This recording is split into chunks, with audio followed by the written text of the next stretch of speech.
মাগুরায় মহানবী হযরত মুহাম্মদ সাল্লাল্লাহু আলাইহি সাল্লামকে নিয়ে কটূক্তি করায় দুটি বাড়িতে আগুন। সংঘর্ষে পুলিশ ও সাংবাদিক সহ আহত অর্ধশতাধিক। মোহাম্মদ সাইফুল্লাহ। ফেসবুকে বিশ্বনবী হযরত মুহাম্মদ সাল্লাল্লাহু আলাইহি সাল্লামকে নিয়ে কটূক্তি করায় মাগুরা শ্রীপুরের রামচন্দ্রপুর গ্রামে দুটি হিন্দু পরিবারের বসতঘরে আগুন ধরিয়ে দিয়েছে স্থানীয় বিক্ষুব্ধ জনতা। এ সময় পুলিশের সঙ্গে বিক্ষুব্ধ গ্রামবাসীর সঙ্গে দফায় দফায় পাল্টা ধাওয়া এবং গুলিবর্ষণের ঘটনা ঘটেছে। এতে পুলিশ ও সাংবাদিক সহ অর্ধশতাধিক ব্যক্তি আহত হয়েছে বলে জানা গেছে।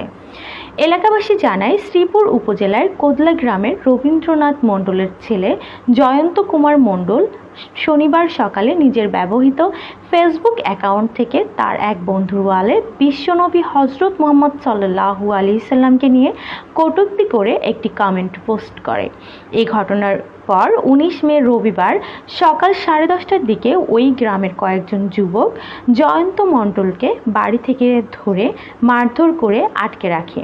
বিষয়টি জানতে পেরে শ্রীপুর থানা পুলিশ ঘটনাস্থলে পৌঁছে জয়ন্ত মণ্ডলকে উদ্ধারের চেষ্টা চালায়। এ সময় গ্রামের বিক্ষুব্ধ জনতা জড়ো হয়ে পুলিশকে ঘেরাও করে ইটপাটকেল নিক্ষেপ করে। পুলিশও পরিস্থিতি নিয়ন্ত্রণে আনতে হামলাকারীদের লক্ষ্য করে রাবার বুলেট নিক্ষেপ করে। উভয় পক্ষের মধ্যে চলা সংঘর্ষে পুলিশের পাশাপাশি রামচন্দ্রপুর গ্রামের শিশু, নারী, পুরুষ সাংবাদিক সহ অর্ধশতাধিক কমবেশি আহত হয়। তাদেরকে মাগুরা ও ফরিদপুরের বিভিন্ন হাসপাতালে ভর্তি করা হয়েছে। এদিকে পুলিশ বিকাল 3টার দিকে শ্রীপুর উপজেলা নির্বাহী কর্মকর্তা মোসাম্মদ মমতাজ মহল, উপজেলা পরিষদের নবনির্বাচিত চেয়ারম্যান শরিয়াতুল্লাহ হোসেন মিয়া রাজন সহ এদিকে পুলিশ বিকাল 3টার দিকে শ্রীপুর উপজেলা নির্বাহী কর্মকর্তা মোহাম্মদ মমতাজ মহল, উপজেলা পরিষদের নবনির্বাচিত চেয়ারম্যান শরিয়াতুল্লাহ হোসেন মিয়া রাজন সহ অন্যান্যদের সহযোগিতায় কটূক্তিকারী যুবক জয়ন্ত মণ্ডলকে উদ্ধার করে থানায় নিয়ে গেলেও উত্তেজিত এলাকাবাসী জয়ন্ত মণ্ডলের বাড়ি এবং প্রতিবেশী মহিন্দ্র মণ্ডলের বাড়িতে আগুন ধরিয়ে দেয়। মাগুরা পুলিশ সুপার মহিউদ্দৌলা রেজা বলেন, ফেসবুকে কটূক্তিকারী যুবককে গ্রামের মধ্যে আটক করে মারধর করা হচ্ছে খবর পেয়ে পুলিশ ঘটনাস্থলে গেলে উত্তেজিত এলাকাবাসী পুলিশকে লক্ষ্য করে ইটপাটকেল নিক্ষেপ করে। পরিস্থিতি নিয়ন্ত্রণে পুলিশের পক্ষ থেকে ফাঁকা কয়েক রাউন্ড রাবার বুলেট নিক্ষেপ করা হয়েছে। পরে ওই যুবককে আটক করে থানায় নেওয়া হয়েছে। বর্তমানে পরিস্থিতি নিয়ন্ত্রণে রয়েছে।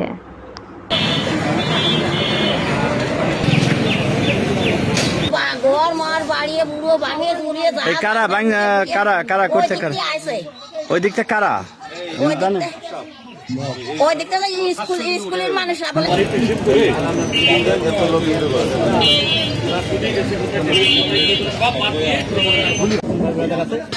তারা হচ্ছে কেন ওরা একটু মানে প্রথমে একটু মারধর করছে, মারধর করার পর পুলিশ করে কি করতে পারে নাই। আর এইগুলো এই দিকটা সল ফাল ধরেন মুসলমানকে ফাঁসানোর জন্য এগুলো আগুন ধরাই দিচ্ছে। কারা আগুন ধরাইছে? কারা? এই এলাকারই সল ফাল ধরেন এই এলাকায়। এই যার বাড়ি এই বাড়িওয়ালার নাম কি? রবি, মানে এই ছেলে কইছে যার বাড়ি সেইডে যে ছেলে নবীদিন নিয়ে করছে। এই এলাকার নাম কি? রামচন্দ্রপুর। রামচন্দ্রপুর। নবীন নামে কি যেন বলছে, কথা বলছে, দেখছে এই কারণে এই দিদিরা হচ্ছে নিরীহ মানুষ, দোষ করেছে একজন নিরীহ মানুষ। দেখেন আমার হলে খাটিয়ে ফেটে খায়, গদ্র নেই একটু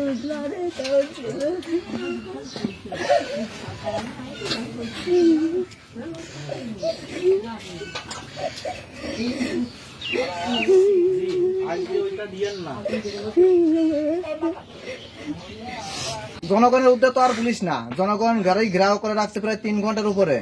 ডিপি আসছে, রাঙ্গা পুলিশ আসছে, বিজিবিতে অনেক লোক আসছে। আসার পরে এরা হ্যান্ড ওভার করে তাদের কাছে দিয়ে হওয়ার পরে এই বাইরের থেকে 10 জেলার 10 জন লোক আসছে, আসিয়ে মনে করেন যে এটা আগুন একজন যে কোনো আগুন লাগাই দিয়ে গেছে। কিন্তু এর জন্য সাইডসের লোক সেটা একটা দায়ী না, বাইরের লোক এগুলো করে দিয়ে গেছে। এইখানে স্থানীয় লোক না? স্থানীয় লোক না, এগুলো বাইরের লোক সম্পূর্ণ করে গেছে। স্থানীয় লোকে কেউ কখনো আগুন দেয়নি। স্থানীয় লোক আমরা তাদের আরো মুসলিম হলেও সহযোগিতা করতেছি। আমরা মুসলিম হলেও তাদের সহযোগিতা এই করতেছি। যারা এই আগুনটা দিয়েছে বাইরের লোকই, বাইরের তারা লোক, হ্যাঁ। কোন সম্প্রদায়ের মনে করতেছে? মুসলিম সম্প্রদায় আছে, তো আপনার হিন্দু সম্প্রদায়ের লোক এখন এর দিন মিশে গেছে। যখন যদি আমি এদের সাথে না যাই তাহলে আমাদের বিপদ হতে পারে, সেই ক্ষেত্রে 5 মিশাই লোকজন বাজায় গেছে। মানে কে কথা তারা শিওর না সবাই। তো এই ফাঁকে করে দিয়ে চলে গেছে। এখন এলাকায় যারা আছে হয়তো এদের উপর দোষটা চাপবে, কিন্তু এলাকার লোকের দোষে তো একটা হবে না। এই একাকার লাঠি নিয়ে আমরা এখন কি করবো? আমরা এখন ওই পাশের বাড়িতে আমরা ওই দোকানে নামিয়ে গেছি মাঠে। এখন দেখি মাঠে দেখি আসে দেখি এইরকম আপনি যেটা সত্যি সেটা একেবারে লেজ্জ সত্য কথা বলবো। আমার দুটো সন্তান আছে, আমিও বাস করে খাবো, কিন্তু এই ওই পাড়াতে এই ঝগড়াটা আসিয়া ওই ঘরেতে পাই একে হাতি ফাটকরি বানিয়ে নিয়ে আসিয়া ওই পাশে খুঁটির ঘরে ধরাই দিয়ে থুয়ে ওই পাড়ার নাম এই কুদলা, এই কুদলাতে আসিয়া হই হই করে আসিয়া আমাকে নাকি নিয়ে ওই কাগজ দুই দিয়ে ধরাইছে, দোকান দুই দিয়ে ধরাইছে, এই কাগজপত্র এই দেখেন পুরাইছে এখানে। এই ঘরে যত মামলাটি বই খাতা সব হিন্দু সমাজেই করে দেবে।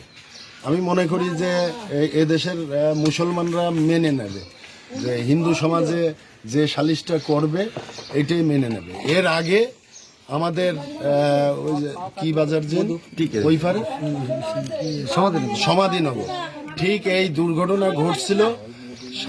ওখানকার বর্তমান এমপি, তখনও এমপি ছিলেন, উনি আমার পর দায়িত্ব দিয়েছিলেন এবং ওই পারে উপজেলার চেয়ারম্যান সহ আমি তখন উপজেলার চেয়ারম্যান। আসলে এরকম একটা জটিলতা হয়, সেখানে আমরা দুইজন উপস্থিত থেকে ইনশাল্লাহ নিষ্পত্তি করে দিছিলাম। তো আশা করি এটাও নিষ্পত্তি হবে। আপনার নাম সহ যদি একটু পরিচয়টা। আমার নাম মোহাম্মদ বদরুল আলম হিরো।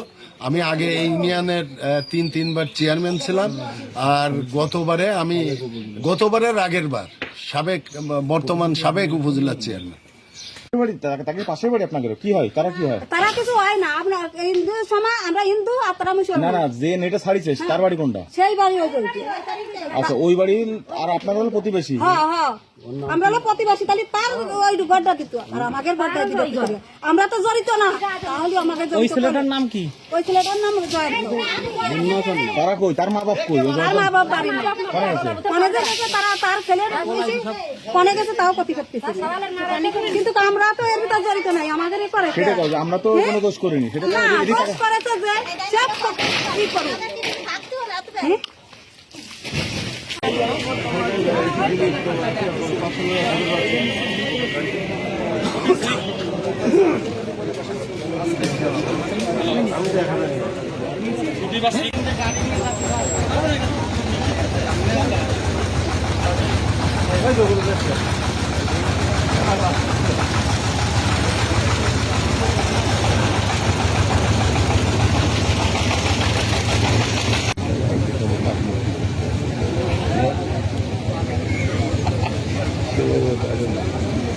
পরিস্থিতি নিয়ন্ত্রণে, যেহেতু ওইখানে প্রথম থেকেই পুলিশ বাহিনীর অবস্থান খুব ভালো ছিল, সেই সাথে সাথে আমরা যারা ছিলাম আমাদেরও অবস্থান ছিল ওইখানে। আমাদের সবার চেষ্টায় এখন পরিস্থিতি নিয়ন্ত্রণ। ঘটনা ঘটছিল আসলে একজন লোক, ওনার নামটা জয়ন্ত, উনি ফেসবুকে একটা স্ট্যাটাস দিয়েছেন। এই স্ট্যাটাসটার কারণে হযরত মুহাম্মদ সাল্লাল্লাহু আলাইহি ওয়াসাল্লামের নামে কটূক্তি করছে। যেহেতু এটা আমাদের হৃদয়ের স্পন্দনের ব্যাপার, তো সেই ক্ষেত্রে একটা ঘটনা ঘটে গেছে। তো যেহেতু ওনারা চাইছিল যে এখানে অন দ্য স্পট যে কোনো কিছু দিতে হবে, তো বিচারটা তো অন দ্য স্পট আসলে সম্ভব না। তো সেই জন্য সবসময় পুলিশের সহযোগিতায় আমরা যেভাবে পারছি আসামিরা উদ্ধার করে এখন আসামি পুলিশের হেফাজতে আছে। ইনশাল্লাহ পরিস্থিতি নিয়ন্ত্রণ। এলাকার মানুষ যেহেতু ব্ল্যাঙ্কার হয়েছে, হয়তো দু একজনের একটু লাগতে পারে, তেমন কোনো খারাপ পরিস্থিতি এখনো আমরা শুনি আমাদের কানে আসে। একটা বাড়ি পোড়ানো হয়েছে, একটা বাড়িতে এটা যেটা হয়েছে আমার জানা মতে ওরাই নিজেরাই আগুন দিছিল। এটা কোনো মুসলমান বা কোনো ধর্মের লোক করে নাই। হয়তো পরিস্থিতি নিয়ন্ত্রণে আনার জন্য এটা করা হয়েছিল। পরবর্তীতে মুসলমানরাই এই বাড়ির আগুনটা ওনরাই নিয়ে নিভাইছে, ওনাদের দায়িত্ব। মানে তো স্যারকে প্রোটেকশন দেওয়া মনে করেন যে তো এখানে আমরা স্যারকে নিয়ে আসতে যে শৃঙ্খল জনতা অনেক ছিল, তো ওখানে ইট পার্টিয়ান প্রচুর, তো প্রচুর অনেক আমাদের উপরে আতঙ্ক মানে কীভাবে হামলা করে। পায়ের কি ইটের আঘাত লাগছে? দর্শক আপনারা দেখতেই পাচ্ছেন যে ইটের আঘাতে রাকিবুল ভাই অতিরিক্ত পুলিশ সুপার কলিমুল্লাহ স্যারের যে বডিগার্ড সে আহত হয়েছেন, আপনারা দেখতেই পাচ্ছেন। খুব গুরুতর অবস্থায় সে এখন, এবং এদের ভিতরে আরও অনেকেই সে আহত হয়েছেন। এইমাত্র র্যাবের গাড়ি আসলো, আপনারা দেখতেই পাচ্ছেন।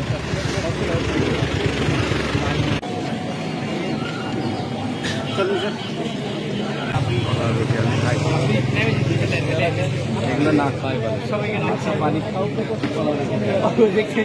ভালো।